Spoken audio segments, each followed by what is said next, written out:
Yes, good evening, all of you friends. We'll start the class at 9 p.m. Few more seconds to go.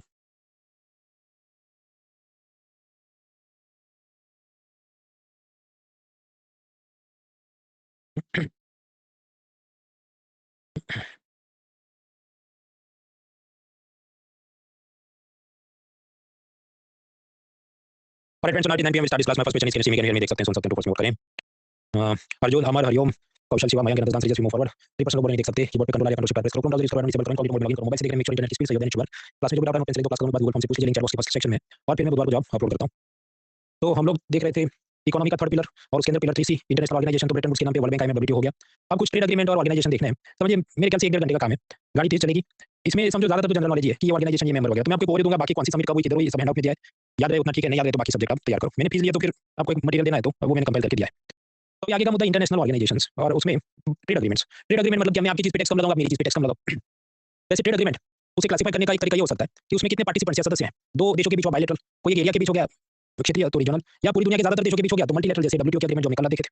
Trade agreement classify करने का एक दूसरा भी तरीका है, लेवल ऑफ इंटीग्रेशन, कि कितनी गहराई से एक दो देश आपस में सिर्फ दो चार चीज पे टैक्स कम करेंगे, बहुत सारी चीजों पे टैक्स कम करेंगे. इसके अलावा वर्कर को वीजा जल्दी जल्दी दे देंगे, आपको FDI का परमिशन जल्दी जल्दी दे देंगे. अगर ऐसा सब है तो और ज्यादा डीपर लेवल ऑफ इंटीग्रेशन हो सकता है. तो there is another way to classify the trade agreements. तो सब क्या ग्राफिक्स दिया, हम इसे समझते हैं. तो trade agreements depending on the level of integration. सबसे पहला होता है पार्शियल स्कोप एग्रीमेंट. मतलब क्या, बहुत कम दो चार चीजों के लिए हम टैक्स कम करेंगे. तो जैसे ये बेलीज और ग्वाटेमाला, ये साउथ या सेंट्रल अमेरिका के देश हैं, इन्होंने ये कहा कि देखो आपस में कॉफी इंपोर्ट करेंगे तो कोई टैक्स नहीं, लेकिन बाकी जितनी चीजें उस पर हम टैक्स लगाएंगे. तो पार्शियल स्कोप एग्रीमेंट, जो very small list of goods उस पे कम टैक्स लगाया जाए. उसे थोड़ा डीपर लेवल ऑफ इंटीग्रेशन करें तो बनता है फ्री ट्रेड एग्रीमेंट या प्रेफरेंशियल ट्रेड एग्रीमेंट. अब जैसे इंडिया और मॉरिशस के बीच, कि अच्छा इंडिया 300 चीजें जो एक्सपोर्ट करेगा उस पर मॉरिशस टैक्स कम लगाएगा, और सामने मॉरिशस की 600 चीज जो भारत आएगी उस पर हम लोग कम टैक्स लगाएंगे. तो ऐसे फ्री ट्रेड एग्रीमेंट हो सकते हैं, उसमें भी कम ज्यादा लेवल के इंटीग्रेशन हो सकते हैं. तो अभी ऐसे जो फ्री ट्रेड एग्रीमेंट होते हैं उसके अलग अलग नाम होते हैं. कि for example comprehensive economic partnership agreement, उसमें ये होता है कि इंपोर्ट एक्सपोर्ट पे टैक्स तो कम करेंगे, FDI जल्दी अप्रूव करेंगे, वर्कर वीजा जल्दी अप्रूव करेंगे, ई-कॉमर्स रूल्स ऑफ ओरिजिन ये सब में और आपको सरल करा देंगे, मोर सिंपल रूल्स, वो क्या आगे देखते हैं. तो ऐसा हो जाए तो इसे हम कहते हैं कॉम्प्रिहेंसिव इकोनॉमिक पार्टनरशिप एग्रीमेंट यानी सेपा. तो मतलब उसमें बहुत प्यार है, आप इमोजी का लेवल देखो, उससे थोड़ा कम लेवल का प्यार हो तो उसे हम कहते हैं सेका, कॉम्प्रिहेंसिव इकोनॉमिक कोऑपरेशन एग्रीमेंट. मतलब उसमें दो चार इसमें से ताली में से चीज वो कम देंगे. पर्सनली आई डोंट थिंक इतना सब उसमें याद करके जाने की जरूरत है, पर आप जानते हैं वो इंटरनेशनल रिलेशन के नाम पे कुछ लोग जरूरत से ज्यादा इकट्ठा करके जेम्स बॉन्ड टाइप का घुस जाते हैं उसमें, जो मुझे बहुत काम का नहीं लगता. पर मैंने आपको बता दिया. अभी जो फ्री ट्रेड एग्रीमेंट है वो अलग अलग, it is not the same thing. मतलब जैसे इंडिया मॉरिशस में क्या किया कि उनकी 600 चीजों पे हम कम टैक्स लगाएंगे, हमारी 300 चीजों पे कम टैक्स लगाएंगे. सामने ऑस्ट्रेलिया के साथ किया तो उसमें कुछ और फॉर्मेट है कि ऑस्ट्रेलिया हमारी कुछ चीजों पे टैक्स कम करेगा, इंडिया ऑस्ट्रेलिया की कुछ चीजों पे टैक्स कम करेगा. लेकिन इंडिया वो अपना टिपिकल मोड में आ जाएगा कि देखो ऑस्ट्रेलिया से अगर मिल्क और डेयरी प्रोडक्ट आए तो हमारी अमूल और किसानों का बहुत नुकसान हो जाएगा, बहुत गरीब है, तो उन पे हम कम टैक्स नहीं लगा सकते, उस पे नॉर्मल टैक्स लगेगा वगैरह वगैरह. तो यस देयर कुड बी, मतलब दो फ्री ट्रेड एग्रीमेंट दो देश के साथ जो हो, मतलब भारत का मॉरिशस के साथ ऑस्ट्रेलिया के साथ, वो सेम नहीं होगा, कुछ ना कुछ अलग 19-20 होता है. जैसे ये जो इंडिया ऑस्ट्रेलिया के बीच फ्री ट्रेड एग्रीमेंट हुआ, टेक्निकली उन्होंने बोला economic cooperation and trade agreement. तो एक तो वर्क वीजा भारत के जो ग्रेजुएट्स हैं साइंस टेक्नोलॉजी इंजीनियरिंग मैथ्स उसको जल्दी जल्दी पास कर देंगे. मान लो भारत की कोई दवाई जैसे कोविशील्ड या कुछ, उसे कनाडा या यूरोपियन यूनियन ने परमिट कर दिया, उसका जो भी ड्रग कंट्रोलर जनरल है उसने परमिट कर दिया. तो ऑस्ट्रेलिया वाले कहेंगे ठीक है, तो हम उसको जल्दी परमिट कर देंगे, हम वापस ऐसा नहीं बोलेंगे तुम 2 साल इधर अपना सब डेटा दो. तो faster approval for Indian medicine ये भी किया गया. फिर डबल टैक्सेशन अवॉइडेंस एग्रीमेंट किया गया, वो क्या है हम ऑलरेडी पिलर 2B में देख चुके हैं. तो ये सब होता है, और भी जनरल नॉलेज है, हैंडआउट में देख लेना. यूरोपियन फ्री ट्रेड एसोसिएशन एफ्टा, इसमें 4 देश हैं, नॉर्वे, स्विट्जरलैंड, लिंकनस्टाइन और आइसलैंड, 4 देश हैं. अब ये जो 4 देश हैं इन्होंने भारत के साथ कुछ फ्री ट्रेड एग्रीमेंट किया जिसका नाम है India EFTA trade and economic partnership agreement. इसमें इन लोगों ने कसम खाई है, लीगली बाइंडिंग कसम खाई है कि अगले 15 साल में ये 4 देश भारत के अंदर $100 बिलियन का FDI करेंगे, जिसकी मदद से 10 लाख जॉब्स क्रिएट होंगे. ऐसा लीगली बाइंडिंग कानूनी रूप से बाध्य हम एग्रीमेंट भारत के साथ करते हैं. सो that is EPA agreement, trade and economic partnership agreement. साथ ही साथ ये जो नर्सिंग, अकाउंटेंट, आर्किटेक्ट वगैरह की डिग्री किसी ने उधर पढ़ाई किया तो क्या भारत में प्रैक्टिस कर सकता है, या भारत का आदमी उधर से पढ़ के क्या उधर प्रैक्टिस कर सकता है, उसमें भी काफी सब लिबरल कर देंगे. साथ ही साथ कुछ चीजों पे टैक्स कम करेंगे, लगभग 90% चीजों पे तो टैक्स कम कर दिया, लेकिन गोल्ड, डेयरी, सोया, एग्रीकल्चर ये सब पे भारत सरकार टैक्स नॉर्मली लगाएगी ताकि अपने लोकल इंडस्ट्री को नुकसान नहीं हो, गोल्ड बहुत ज्यादा इंपोर्ट नहीं हो जाए वरना करंट अकाउंट डेफिसिट बढ़ती है वगैरह वगैरह. और भी चीजें वो सब जनरल नॉलेज जितना याद रहती है नहीं याद रहता आगे बढ़, हैंडआउट में सब दिया है. तो हमने देख लिया पार्शियल स्कोप एग्रीमेंट, उससे थोड़ा डीपर लेवल ऑफ इंटीग्रेशन तो फ्री ट्रेड एग्रीमेंट, हालांकि उसको अलग अलग नाम दिए जाते हैं. फिर उससे थोड़ा हम लोग और आगे बढ़े, कस्टम यूनियन. कस्टम यूनियन में ऐसा है कि जैसे कैरिबियन देशों ने बना कैरीकॉम कम्युनिटी, तो ऐसा होगा कि आपस में हम जो कैरिबियन आइलैंड्स हैं वो एक दूसरे की चीजों पे मान लो सिर्फ 5% टैक्स लगाएंगे और इंपोर्ट एक्सपोर्ट. लेकिन दुनिया का कोई भी देश अगर हमारे पास और कुछ भेजेगा तो आउटसाइडर पे हम लोग 10% टैक्स लगाएंगे. ऐसा उन्होंने अपना कॉमन सिस्टम बिठा दिया कि आपस में अपने ये 5 लोगों की गैंग है तो हम कम टैक्स लगाएंगे, बाहर वाले जो गैंग है ज्यादा टैक्स लगाएंगे. तो ऐसा कस्टम यूनियन हो सकता है. अब ये जो कस्टम यूनियन है उससे भी थोड़ा और डीपर लेवल ऑफ इंटीग्रेशन करें तो कॉमन मार्केट, ये देखो अपने 5 लोगों पे तो 5 देशों में 5% टैक्स है, बाहर से कोई इंपोर्ट करेगा एक्सपोर्ट करेगा तो उस पे सब ज्यादा टैक्स है 10%. साथ ही साथ जो हमारे ये मेंबर नेशंस हैं उनको FDI जल्दी जल्दी पास करेंगे, वर्कर का वीजा जल्दी जल्दी पास करेंगे, तो ये सब खेल करेंगे तो थोड़ा और डीपर लेवल ऑफ इंटीग्रेशन तो कॉमन मार्केट बनता है. जैसे एक मर्कोसुर ग्रुप है साउथ अमेरिका के अंदर. अभी आप एक ये MCQ देखो, जब तो मैंने टिक कर दिया, but observe this.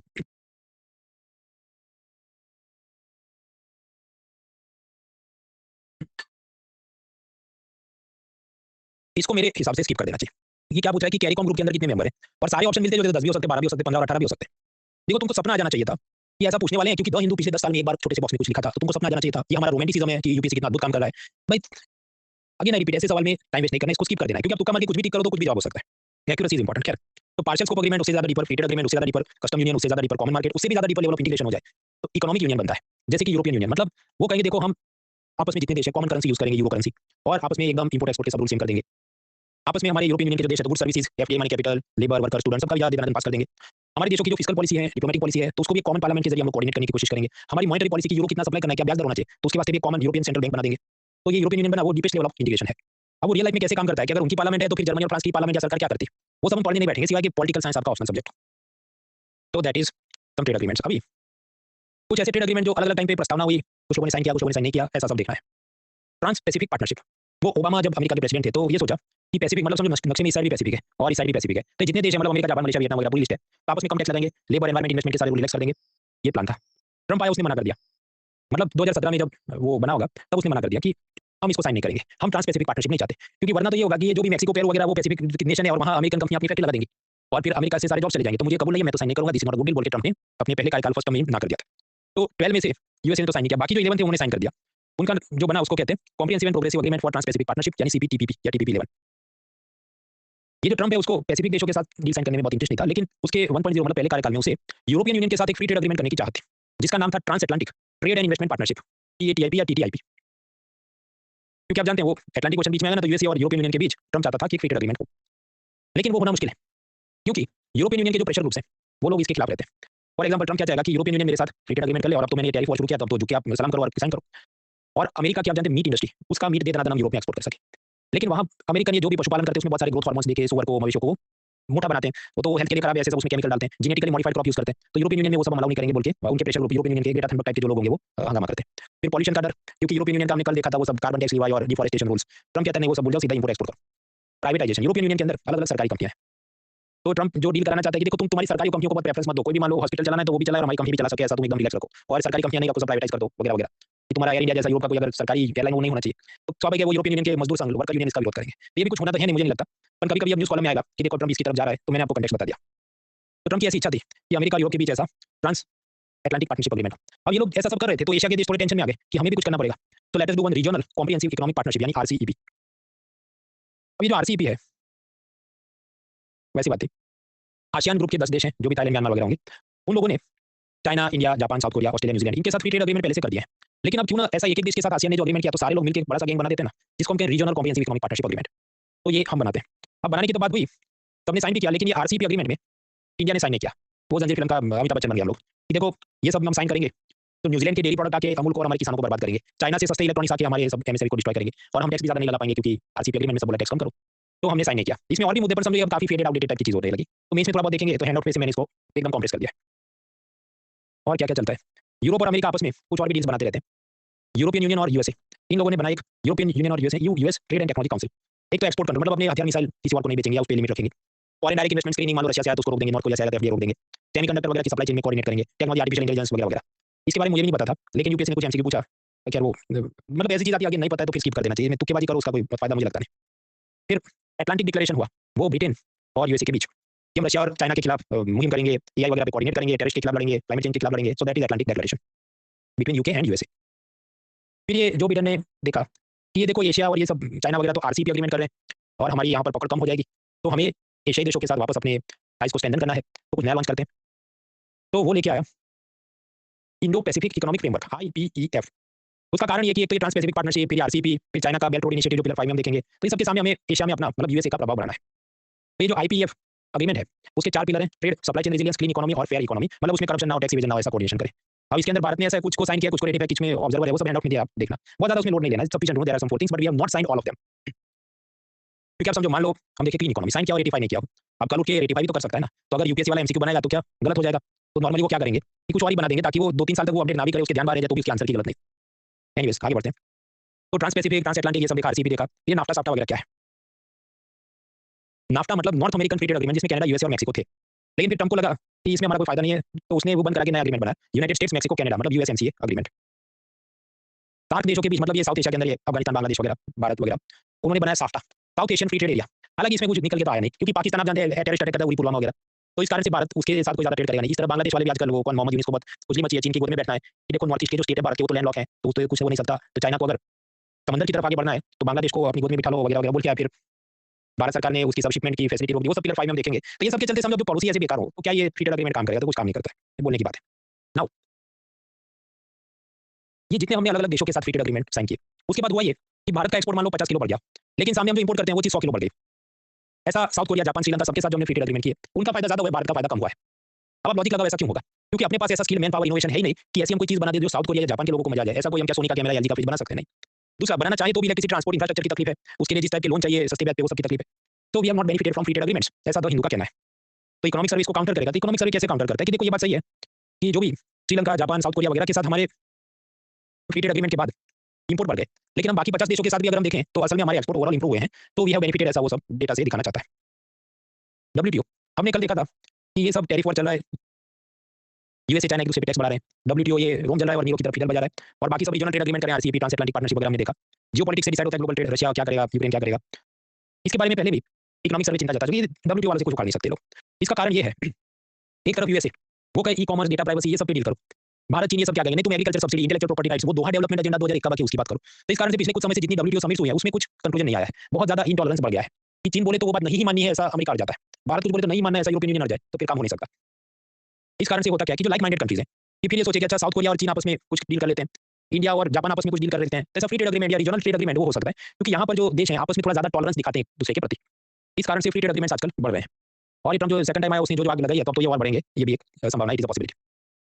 Rules of origin,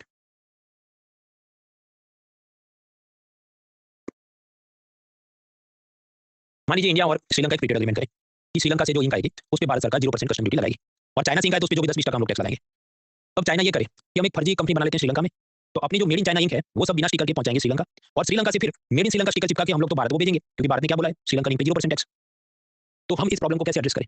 इसके लिए होता है रूल्स ऑफ ओरिजिन, मतलब हमारे जो ये कस्टम इंस्पेक्टर या जो भी कॉमर्स मिनिस्ट्री के ऑफिसर्स हैं, वो श्रीलंका जाएंगे, इन्वेस्टिगेट करेंगे कि तुम ये जो इंक बना रहे हो तो क्या सच में यहाँ बन रही है, इसकी ये बोतल, केमिकल, इसमें कितना परसेंटेज श्रीलंकन आइटम है और कितना तुम बाहर से जोड़ के बना रहे हो। तो इसे कहा जाता है rules of origin, to prevent this type of abuse of the free trade agreements.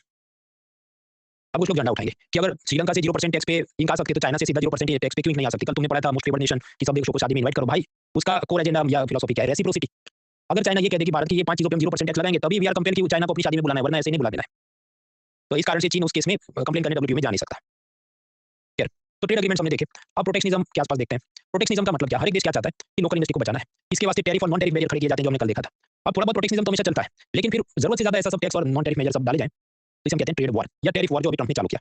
अभी ट्रंप ने पहली बार नहीं चालू किया, जब वो पिछली बार भी प्रेसिडेंट था तब भी उसने ये किया था कि देखो चीन से बहुत माल आ रहा है सस्ता, तो ट्रेड डेफिसिट बढ़ रही है और चीन में सारी जॉब्स अमेरिका की जा रही हैं, फैक्ट्री सारी उधर जा रही हैं, तो मैं तो बहुत ज्यादा टैक्स चीन पे लगा दूंगा। सामने चीन ने भी अमेरिकन सामान पे बहुत ज्यादा टैक्स लगा दिया, सोयाबीन, फिश वगैरह। भारत को थोड़ा बहुत फायदा हुआ क्योंकि वो चीन और अमेरिका दोनों को सामान बेच पाया, क्योंकि ये तो आपस में लड़ रहे थे, एक दूसरे का सामान बहुत महंगा हो गया था। पर ओवरऑल भारत को भी अलग अलग जगह पर थोड़ा बहुत नुकसान तो हुआ।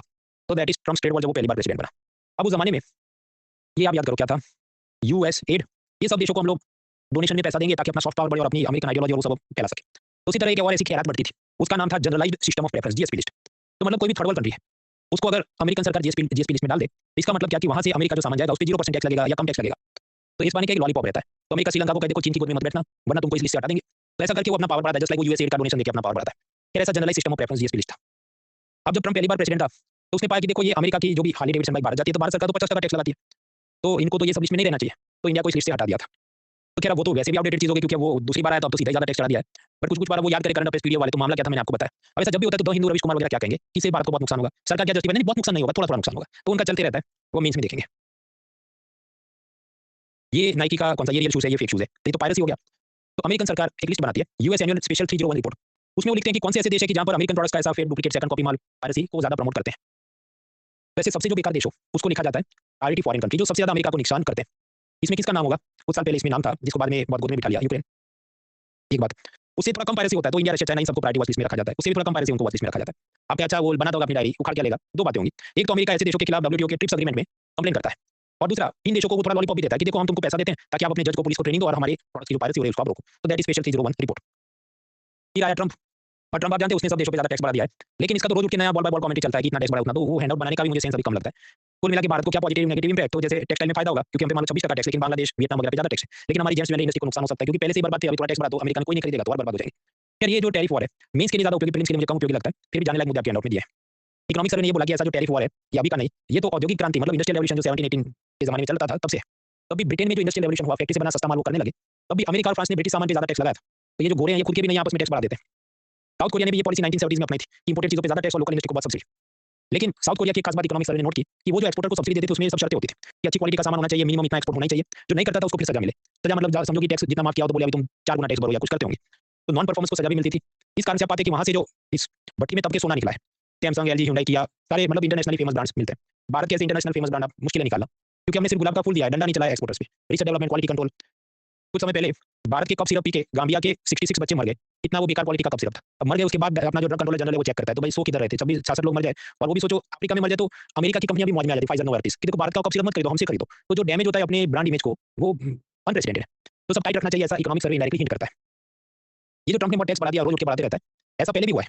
1929 में अमेरिका में ग्रेट डिप्रेशन घोर मंदी आई थी उधर उनका शेयर मार्केट बर्बाद हो गया उसके चलते सारे जॉब चले गए और सब तबाही मच गई। तभी उस जमाने की अमेरिकी सरकार ने सोचा कि देखो अब अपनी लोकल इंडस्ट्री को बचाना है प्रोटेक्ट करना है तो इंपोर्टेड सामान पे बहुत ज्यादा टैक्स लगाते हैं। ऐसा टैरिफ और ग्रेट डिप्रेशन के दौरान भी हुआ था। लेकिन उससे अमेरिका का ही नुकसान हुआ क्योंकि इंपोर्टेड स्टील केमिकल सब चीजों पे टैक्स बढ़ाया जो भी इंपोर्टेड दवाई सब चीजों पे टैक्स बढ़ाया तो American industry American local public उनको ही सब भुगतना पड़ा they too suffer. As a result उस जमाने में टैरिफ वॉर के बाद परिणाम ये आया ये जो 1929 वाला था महंगाई बढ़ गई अनएम्प्लॉयमेंट यानी बेरोजगारी बढ़ गई जीडीपी ग्रोथ रेट गिर गया तो कलेक्टिवली तीन चीज साथ में होती है इसको बोलते हैं स्टैगफ्लेशन। ऐसा फिर से हो जाएगा ऐसा कुछ लोगों को डर है। फिर स्टैगफ्लेशन जीडीपी ये सब हम लोग देखेंगे पिलर 4D में मतलब अगले से अगले हफ्ते तक हम पहुंच जाएंगे अभी तो हम लोग पिलर 3 में। इसके अलावा ये सब ट्रेड वॉर से जुड़े और भी मुद्दे हैं China +1 China soft 2.0 economic decoupling इसमें से कुछ ऐसी चीजें जो पिलर 4D में समझेंगे प्रीलिम्स के कोर्स में कुछ मींस के कोर्स में समझेंगे। अगली 5 मिनट में मैं तो आपको अंदाजा दे देता हूं फिर एक ब्रेक लेते हैं। कपलिंग मतलब क्या कपल यानी क्या बहुत प्यार मोहब्बत है युगल बनना। एक जमाने में ऐसा था कि अमेरिका की सभी कंपनियां अपना मैन्युफैक्चरिंग चाइना में करे यूरोपियन यूनियन रशिया से सब ऑयल गैस मंगवा ले तो ये क्या बहुत प्यार मोहब्बत हो गया कपलिंग हो गया। आजकल आप जानते हैं कपल का ब्रेकअप हो गया कि कैसे अमेरिका चाइनीज गुड्स पे टैक्स बढ़ा रहा है। अमेरिका ने ऐसा भी कानून बनाया है कि कोई भी अमेरिकन कंपनी ये सब सेमीकंडक्टर सीपीयू चिप्स का मशीन या टेक्नोलॉजी चाइना को नहीं बेच सकती। और ये सब mineral security partnership Indo Pacific economic framework कुछ और भी चीजें आगे हम देखेंगे ये सब करके वो अपना अलग सब गेम चला रहा है। इसका एंड गोल क्या होगा कि ट्रंप ये चाहता होगा कि इलॉन मस्क अपनी फैक्ट्री चाइना से शिफ्ट करके अमेरिका लाए ताकि जो मेरे ये गोरे वोटर्स हैं जो ज्यादा पढ़े लिखे नहीं है उनको इधर काम मिल सके ब्लू कॉलर वर्कर्स जो फैक्ट्री में काम करते हैं। अगर ऐसा हो इसको हम कहेंगे रीशोरिंग। दूसरा भी हो सकता है कि इलॉन मस्क ये सोचे देखो चाइना से मैं बना के गाड़ी अमेरिका में बहुत टैक्स लगेगा भारत से भेजूंगा तो कम टैक्स लगेगा 26% तो अपनी फैक्ट्री इंडिया में ताइवान में या किसी ऐसे देश में शिफ्ट करे जो अमेरिका का थोड़ा दोस्त एलाई है। अगर ऐसा करेगा वो तो उसे हम कहेंगे फ्रेंड शोरिंग मतलब अमेरिकन फैक्ट्रीज चाइना से हटा के किसी अमेरिका की फ्रेंड कंट्री में शिफ्ट की जाए। तीसरा एक होता है होम शोरिंग वो ऐसा कि नॉर्मली आप करते हैं वर्क फ्रॉम ऑफिस लेकिन कोरोना उसके बाद आप वर्क फ्रॉम होम कर रहे हैं तो उसे क्या कहते हैं होम शोरिंग जब कंपनी वर्कर्स को घर से काम करने की छूट दे। ये जो ट्रेड वॉर है ट्रंप पहली बार प्रेसिडेंट बना तब भी चला था तो इसका क्या कारण है। अब याद करो 2007-8 में जो अमेरिका में सबप्राइम क्राइसिस आई उसके बाद से लगभग एक दशक तक अमेरिका यूरोप का ग्रोथ रेट गिर गया तो वहाँ बहुत सारे लोगों की जॉब चली गई। अब पॉलिटिकल पार्टीज को चुनाव जीतना है तो ये थोड़ी कबूल करेंगे कि देखो ये जो भी लेमन ब्रदर और बड़े बड़े जो उनके बैंक्स थे उनके एग्जीक्यूटिव ने कुछ नहीं किया और उस कारण क्राइसिस आई थी और वो हमको इलेक्शन फंडिंग देते थे वो सब कबूल करेंगे कोई वोट नहीं देगा so they need some blame game किसी पे दोषारोपण करो देखो ये जो रेफ्यूजीज हैं जो माइग्रेंट्स है ये जो चीन और भारत है उसके चलते हमारी इकोनॉमी बर्बाद है हम हमसे खुद से कुछ गलती नहीं हुई। तो ऐसा जो ब्लेम गेम चलता है बाहर वालों के प्रति उसी का ये परिणाम है कि आजकल हम डी ग्लोबलाइजेशन फेज में ये जो अलग अलग जितने एग्रीमेंट हो रहे हैं ट्रेड वॉर है वीजा रिस्ट्रिक्शन ये वो उसका आउटकम है because they have to win election और उनके पास और कोई मुद्दा बचा नहीं। और भी चीजें वो ब्रेक के बाद समझते हैं ब्रेक में आप कुछ क्वेश्चन ट्राई करें। Break for 5 minutes.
Two more minutes.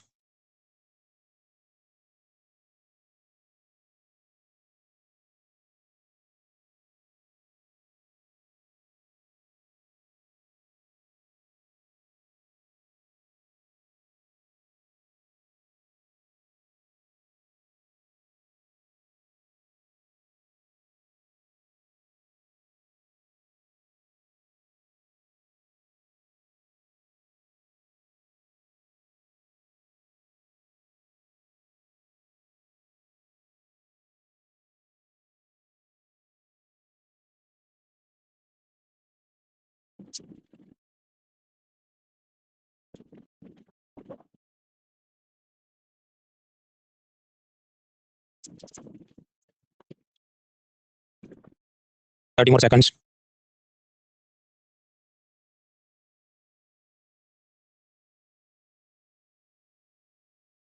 हाँ तो मित्र, इसमें आपको क्या लगता है? Voting line timer starts in 3 2 1 start. Ruchi, Smita, Ankita, Aryan, Balaji, Ashutosh, Divya, Hitesh Kumar, Pranjal, Sakshi, Abhisha, Ashutosh, Abhinav, Asma, Hariom, Harshit, Supriya, Yash, Sammy, Sheetal, Tekchandan, Rajat, Anu, Divya, Rudra, एस्पायरन, शुभम, दीक्षा, सत्या, मनीष, मुनीश, अंकित, अंकित, साइनी, अंकुर, तानिया, सचिन, तायरा, मधुकर, विशेष, शुभ लक्ष्मी, ऋषि, ये सब लोग फिर Alfred, Rohan Singh, Nikhil, Abhishek, Ashutosh, Chhavi, Kishore, Mansi, Navneet, Rahul, Nadesh. Correct answer. मुझे इसका जवाब मुझे नहीं पता था। बुक्स में इतना दिया ही नहीं है, न्यूज़पेपर में भी इतना दिया, ये तो उसकी वेबसाइट पे जाओ और फिर अच्छा ये करता है बोल के पढ़ो पूरा उसका एग्रीमेंट, तब जाके समझ आए कि क्या है। इसका जवाब होता है सी, बड़ी total waste of time and energy. इसको तब भी समझना वेस्ट ऑफ टाइम एनर्जी, इसका एमसीक्यू सॉल्व करना भी time waste of time energy है। ऐसा दिखे तो क्या करना है, इसको स्किप कर देना चाहिए। मतलब ये ऐसा नहीं कि मैं ऐसा बोलूँ कि अंगूर खट्टे हैं। आप बहुत सालों तक इकोनॉमी पढ़ते पढ़ाते आपको अंदाजा आ जाता है कि मुझे यहाँ तक ही खींचना है, इसके बियॉन्ड जाऊंगा तो ये प्रैक्टिकल बात नहीं होगी। तो ऐसे अब इसको देख के सारे एग्रीमेंट का ये सब टर्म्स कंडीशन पढ़ने बैठे कोई फायदा नहीं है। लॉजिकल एलिमिनेशन कुछ हो तो बराबर है, वरना आगे बढ़ो। अब यहाँ पर भी देखो ये एंटी गैस मास्टर क्वेश्चन है, क्योंकि तीसरा स्टेटमेंट क्या कहते हैं, not concern with foreign investment. तो असल में सही है उनकी वेबसाइट के हिसाब से, लेकिन वो गैस मास्टर क्या कहेंगे कि देखो यहाँ पर नॉट है तो ये गलत होना चाहिए, तो उस हिसाब से 3 रॉन्ग, फिर ये चला गया तो फिर ये होना वगैरह वगैरह। तो पॉइंट इज इस पे दिमाग खर्च करने का फायदा। ये अग्रीमेंट कभी इतना चर्चा में था ही नहीं, ये परेशान करने के लिए इसने पूछा। एनीवेज आगे बढ़ते हैं। अब इसके बाद आएगा सब ब्रेक्जिट। ये पूरा यूरोपियन यूनियन और ब्रिटेन आपस में डाइवोर्स ले लिया, दैट इज कॉल्ड ब्रेक्जिट। अब ब्रेक्जिट भी समझो, उसमें ये था कि यूरोपियन यूनियन वाले ये मानते थे कि मतलब ब्रिटेन के जो कुछ नेता थे वो बोल रहे थे देखो यूरोपियन यूनियन के वर्कर्स हमारी जॉब्स खा रहे हैं, यूरोपियन यूनियन की पार्लियामेंट और सेंट्रल बैंक उसके चलते ब्रिटेन अपनी नीतियों को अमल नहीं कर पा रहा है, तो हमें डाइवोर्स ले लेना है, तो ब्रेक्जिट हो गया। तो यूरोपियन यूनियन अलग और ब्रिटेन अलग। इससे भारत का क्या फायदा नुकसान देखिए। पहले यूरोपियन यूनियन को ये होता था कि आपस में सब साथ में है, तो यहाँ के स्टूडेंट उधर जाएं, उधर के वर्कर्स इधर आए, सब प्यार मोहब्बत से चलता था। तो यूरोपियन यूनियन के स्टूडेंट्स ब्रिटेन में जाएंगे तो ब्रिटेन की कॉलेजों की मौज हो जाएगी, हार्टी मौज, क्योंकि फीका पैसा कमाएंगे। फिर आया ऋषि सुनक उस पर ये दबाव बना के रहे, फिर जाके बहुत क्राइम कर रहे हैं, तो उसने सब ये फॉरेन डिग्री पे टाइट किया थोड़ा कि देखो मान लो कि भारत से कोई गया तो उसका जैसा डिग्री का कोर्स खत्म हुआ वो वापस भारत चला जाए, उसका कोई वर्क वीजा ऑटोमेटिक पास नहीं करेंगे वगैरह। तो आजकल भारत के स्टूडेंट्स क्या करते हैं, ब्रिटेन में नहीं जाते, वो कुछ नए डेस्टिनेशन जो भी मलेशिया फिलीपींस जा रहे हैं जहाँ पर मेडिकल और बाकी डिग्री करते हैं। एक जमाने में आप जानते यूक्रेन जाते थे, पर यूक्रेन के बाद उधर भी नहीं जाते। तो ये सबके चलते समझो ब्रिटेन की एक तो इकोनॉमी वैसे बर्बाद है। ये सेल्फ फाइनेंस कॉलेज में बच्चों से फी लूट के थोड़ा कमा लेते थे, तो वो भी बंद हो गया, क्योंकि ना यूरोपियन यूनियन से बच्चे आते, ब्रेक्जिट हो गया, डाइवोर्स हो गया, उधर से बच्चे नहीं आते, भारत से आते थे तो होशियारी मारने में उन्होंने सब बैन कर दिया। अब जो शेयर इमोजी हो जाए तो क्या फिर आदमी लाइन पे आ जाता है। अब ये क्या बोले कि भारत के साथ जल्द से जल्द हम लोग एक फ्री ट्रेड एग्रीमेंट साइन करेंगे, जो पिछले 13 सालों से लटका है, अपना हम साइन करेंगे। और ऊपर से आप जानते हैं ट्रम्प का प्रेशर तो है ही, तो अपना माल इधर तो बेचना है, तो करो दोस्ती भारत से। उसी तरह मैंने आपको कल बताया था कैसे यूरोपियन यूनियन के लाइन पे आ गया कि भारत के साथ हम लोग ट्रेड डील करने को तैयार हैं, वो सब डिफॉरेस्टेशन और कार्बन टैक्स और वो सब 90% चीजों पे नहीं लगाए, चिंता मत करो।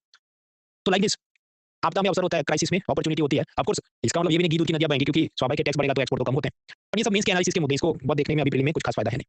ये जो मैंने आपको कहानियां बताई ये किधर से आ गई। आप रोज न्यूज़ की पेपर पढ़ो तो थोड़ा-थोड़ा कुछ ना कुछ मिल जाता है उसमें से। अब ऐसा पूरा जब आप जमा करें देन निबंध और एथिक्स के लिए, इंटरनेशनल एथिक्स के लिए आपके पास कंटेंट आता है। फिर वो सब मींस में देखेंगे। अब इसके बाद बहुत सारी ग्रुपिंग्स हैं। तो देखिए मैं आपको ऊपर-ऊपर से आउटलाइन दूंगा और उसके बाद बाकी का जनरल नॉलेज लेटेस्ट समिट की तरफ सब हैंड आउट में दिया, आप रख लेना। G20 ग्रुप, अब उसका जो भी जनरल नॉलेज है वो सब दिया हैंड आउट में। एक बार ऐसा हुआ कि जापान, अमेरिका, इंडिया इन लोगों ने साथ में मीटिंग की, तो जय ट्राइलेटरल मीटिंग। फिर अलग-अलग जगह समिट हुई। 2023 की G20 समिट भारत के अंदर हुई थी। उसमें खास बातें जो आउटकम आए थोड़ी याद रखने। G20 देशों के अंदर अफ्रीका को भी ऐड किया गया। अफ्रीकन यूनियन जिसमें 55 कंट्री हैं, उनको भारत की जो समिट हुई थी उसमें they were also added as members in G20। ये जो G20 समिट होती है उसके अंदर 3 ट्रैक पे चर्चा होती है, finance track, Sherpa track and engagement groups. ये शेरपा का मतलब क्या कि आप जब नेपाल में एवरेस्ट पे चढ़ाई करने जाओ तो उनके जो लोकल गाइड्स आपकी मदद करते हैं वो होता है शेरपा। तो अब समझो G20 ग्रुप में prime minister Modi, Joe Biden, ये सब आएंगे जब भी वो समिट होगा मान लो, तो उनके पास थोड़ी टाइम में सारा एग्रीमेंट और सब चेक करेंगे। वो तो पहले से सब आईएएस ऑफिसर जैसे भारत में हो उसी तरह उनके देश में जो उनके ब्यूरोक्रेट्स हो वो पहले से सब रेडी रखते हैं, तो उस दिन तो सिर्फ प्राइम मिनिस्टर साइन करते हैं। तो जो पीछे काम करते हैं उनको हम कहते हैं शेरपा, ऐसा लेबल दिया जाता है। तो वो यूजुअली कौन होता है, अलग-अलग टाइम पे अलग-अलग लोग रहे हैं। लास्ट टाइम जो रहते वो आईएएस थे। तो जब हम कहते हैं IAS provides diverse opportunities for career progression, तो उसका प्रैक्टिकल मतलब क्या है, उसका प्रैक्टिकल मतलब ये है, अगर मैं पूरी कहानी वापस करूं, आरबीआई से भी, सिविल एविएशन, आधार कार्ड और ये भी, तो फाइनेंस कमीशन हर जगह होते हैं। G20 समिट में भारत की क्या प्रायोरिटी लिखी है, आईएएस में बहुत लोड नहीं लेना है, क्योंकि 2023 के अंदर हो गया। उसके बाद समझो यूपीएससी ने अलग-अलग एग्जाम में एक दो बार पूछ भी लिया है।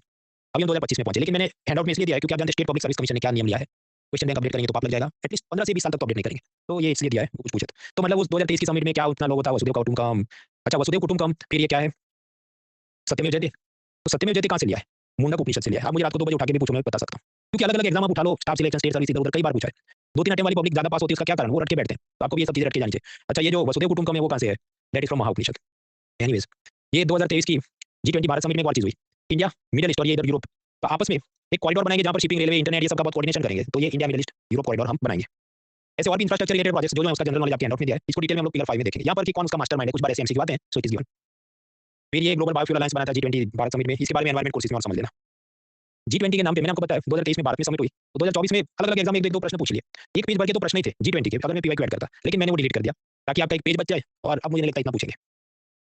ब्रिक्स देश हैं, Brazil, Russia, India, China, south Africa, उसमें कौन नए मेंबर है, वो सब जनरल नॉलेज हैंडआउट में दिया, आसान सी चीजें पढ़ के खत्म करो, आगे बढ़ते हैं। उसमें से ऐसे सब प्रश्न पूछते हैं देखिए, इसको सॉल्व नहीं करेंगे पर आप थोड़ा ऑब्जर्व करो। मैं आपको 30 सेकंड देता हूँ।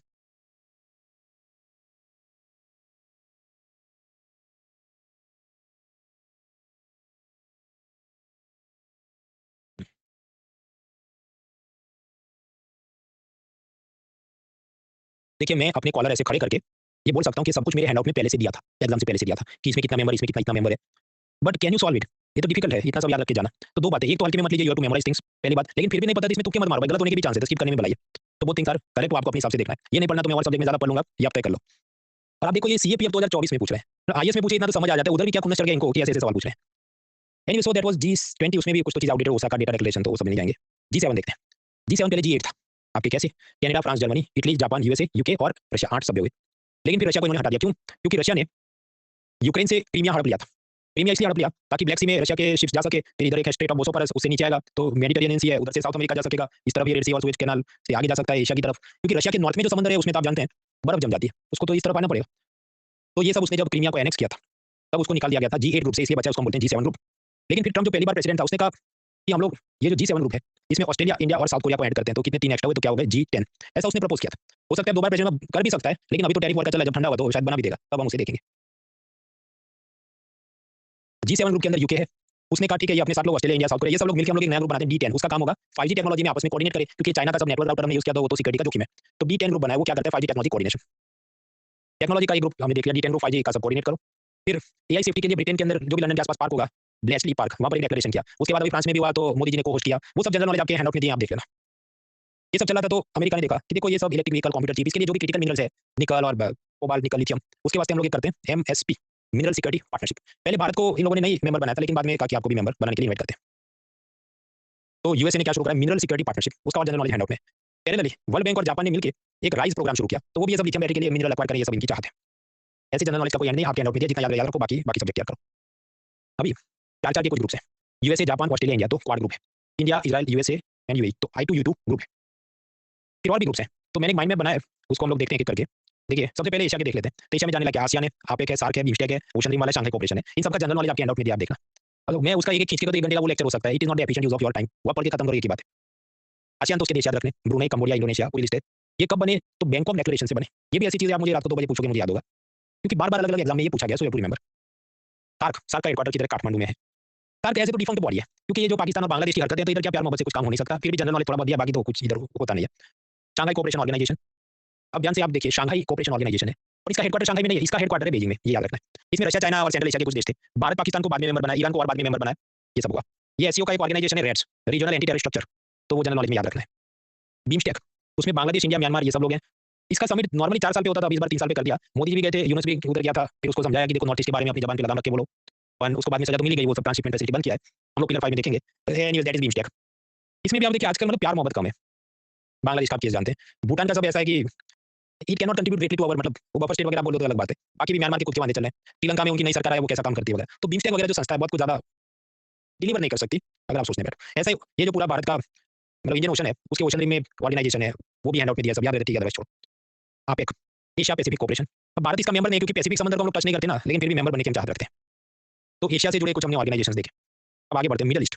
एशिया से जुड़े हमने ऑर्गेनाइजेशन, ये माइंड मैप आपके हैंडआउट में दिया है। अभी मिडल ईस्ट देखते हैं। तो मिडल ईस्ट में क्या है? I2U2 है, India, Israel, UAE, USA. Middle east में और भी चीज़ें हैं। गल्फ कोऑपरेशन काउंसिल है।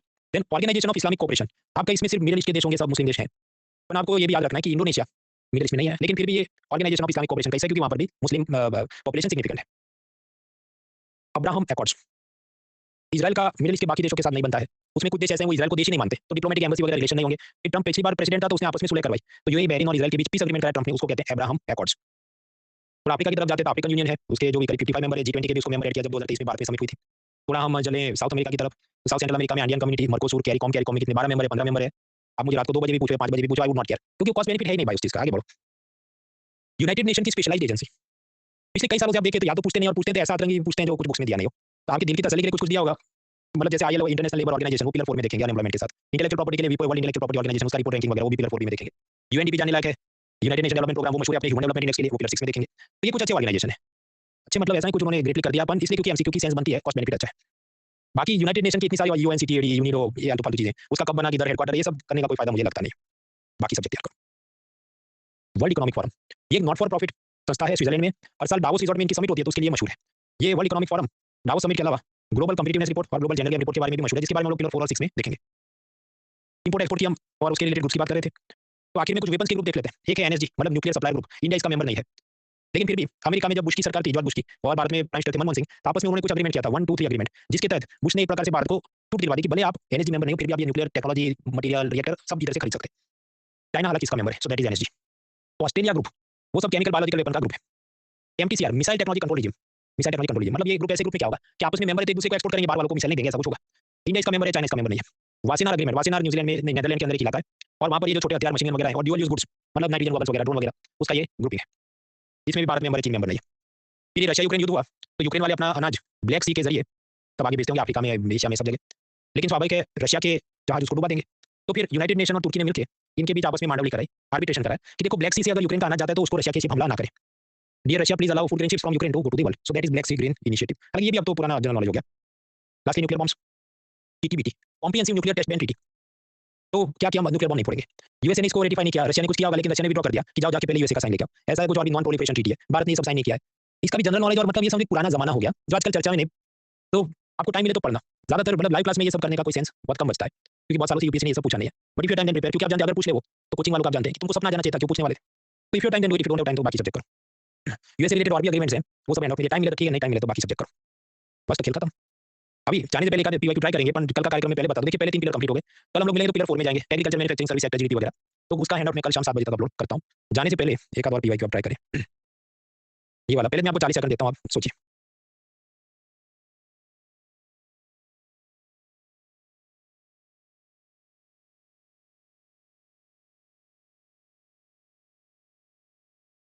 Twenty more seconds.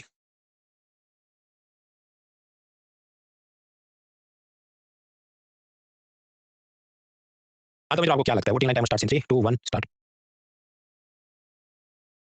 Tej, Shalu, Shagufta, Vinay, Vibhu, Pradeep, Aman, Ashutosh, Harsh, Pranjal, Divya, Anu, Himanshu, Ashish, Hayat, Ruchi, Dushyant, Harshit, Chirag, Anandita, Kaushal, Durgesh, Zahira, Tinsha, Divya, Nitin, Vaibhav, Harshit, Gaurav, Ankur, Aniket, Manish, Saira, Ankush, Megha, Renuba, Gaurav, Rishabh, Utkarsh, Arpita, Sargam, Alfred, Rohan Singh, Abhishek, Ashutosh, Kishore, Chhavi, Rahul, Mansi, Amar, ohm and others correct answers. भाई आप समझो, भारत अमेरिका से एप्पल इंपोर्ट नहीं करता, आपको क्या लगता है? मान लीजिए काऊ बीफ है तो नहीं करता होगा, वो अपनी जो पॉलिसी होगी, पर एप्पल तो मतलब मंगवाता होगा, उसका है। तो 1 इज रॉन्ग। और अगर 1 इज रॉन्ग है तो एलिमिनेशन मेथड से समझो कि एक ही जवाब बन सकता है कि स्टेटमेंट 1 रॉन्ग है, ऐसा डी है, तो therefore the answer will be D. इसमें कोई कोचिंग वाला आपको स्क्रीनशॉट दिखा के नहीं बोल सकता कि मैंने पढ़ाया था, क्योंकि जो एप्पल इंपोर्ट का ये तो कॉमन बात है ना, जो इसका क्या स्क्रीनशॉट कोई प्रूव करे। पर ये आप लॉजिकली सोचो, बहुत खींच के समझो, एक ऐसी चीज है जो हम नहीं मंगाते, वो है पोल्ट्री। वो मैंने आपको कारण बताया था कि भारत के लोकल पोल्ट्री फार्मर्स को प्रोटेक्ट करने के लिए सरकार, भारत सरकार तर्क देती है कि अमेरिका की मुर्गी आएगी तो इधर बीमारी फैलेगी। अगर वो ऐसा लिखता कि डज नॉट इंपोर्ट चिकन, तो कुछ अलग जवाब बनता, पर इस केस में तो क्या फर्स्ट स्टेटमेंट रॉन्ग है, तो अपने आप जवाब होता है डी। सेकंड स्टेटमेंट कि भारत में जेनेटिकली मॉडिफाइड फूड बिना सरकार को पूछे नहीं मंगवा सकते, हाँ तो बराबर है। जीएम क्रॉप्स क्या है वो असल में हम लोग कल एग्रीकल्चर लेक्चर में समझेंगे, पर हम समझो आपको ना भी पता होता तो भी through elimination you could have arrived at the answer. अब ये 2024 का है। I would rather call it an easy question, all things considered, compare to जैसे बॉम्ब हमने अब तक देखे हैं अलग अलग पिलर्स के अंदर। एनीवेज, तो ये एक चीज, पर अब समझो one swallow does not make a summer, ऐसी अंग्रेजी कहावत है। तो ये जो यूट्यूबर्स हैं वो क्या, अच्छा देखो यहाँ पर तो तुम कॉमन सेंस अप्लाई करते तो ये हो गया, ये तो बिना पढ़े सीधा यस बन सकते, that is also not the case. यार तो अपना हैंडआउट ये सब खत्म होता है, मतलब आपको आपको पढ़ना है, वो आप सुकून से पढ़िए। इसको और खींच के पढ़ाने में उससे बेटर होगा, आप जल्दी निपटा पाएंगे पढ़ के। तो क्लास में एंड करता हूँ, कल मिलते हैं और कल हम एग्रीकल्चर से शुरुआत करते हैं। All the best, let's